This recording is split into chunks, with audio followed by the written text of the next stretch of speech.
ওই যে বললাম না, আগে স্ট্র্যাটেজি দেন ইনফ্রাস্ট্রাকচার।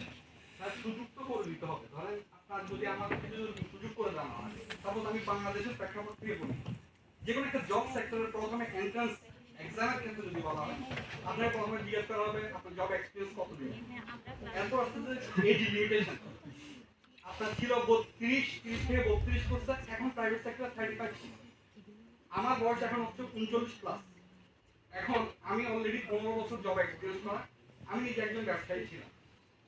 তো আমি বিজনেসে লস খাওয়ার পরে আমার প্রেক্ষাপটটাই আমার প্রেক্ষাপটটা বলি, আমি চাচ্ছি যে এখানে একটা জব করতে, বাট আমার এক্সপিরিয়েন্স থাকা সত্ত্বেও আমি একটা জব খুঁজতে আমার অনেক কষ্ট হচ্ছে। তো বাংলাদেশের প্রেক্ষাপটে আমি যেটা ফিল করতেছি যে ধরেন এই যে ইনোভেটিভ থিঙ্কিং করে কি করব, আপনাদের মতো যারা আছেন তারা যদি আমাদেরকে সুযোগ করে দেন, তাহলে হয়তো বাংলাদেশ থেকে আমরা বাইরে কিছু করার মতো একটা চিন্তা করতে পারি। আমি এটাকে বলি ট্যালেন্ট ইকোনমি।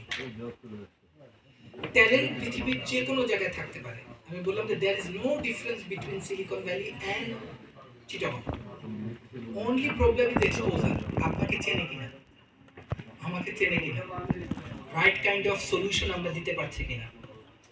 তো এই জন্য স্যার আমি আপনাকে যেটা বলবো, কানেক্টিং ডটস। হয়তো এখানে আপনিও একই প্রবলেম ফেস করছেন, আমরাও চাচ্ছি এরকম ইনোভেটিভ মানুষ। এই জন্য আল্লাহ হয়তো আমাদেরকে এরকম একটা সেশন করার সৌভাগ্য দিয়েছে। Connecting dots. তো যখনই আমি জীবনে যখনই সুযোগ পাইছি, এটাকে আমি দারুণভাবে কাজে লাগিয়েছি। So when we say we welcome you in the board, take my business card, send your resume, and what's your idea, pitch it. Come to this our Silicon Valley platforms if you are enough innovative. Solve global problem. Be superstar. Come back Bangladesh. Become a CEO. Say I do not want to do a job. I want to create job.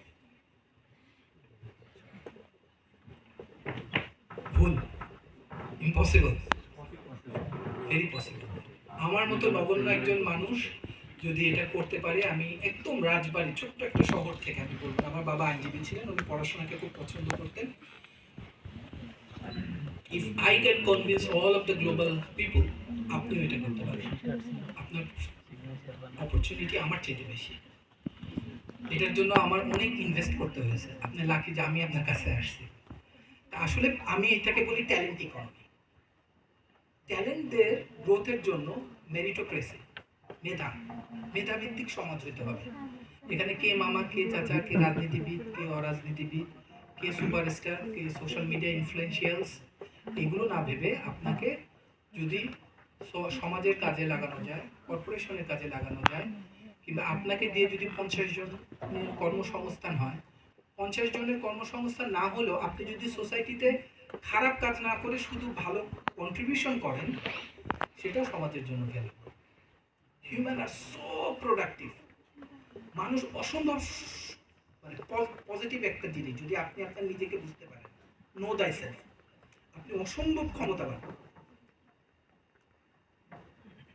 সবগুলো technology, innovation, scientist, রাষ্ট্রপ্রধান, সবগুলোর পিছনে কি talent.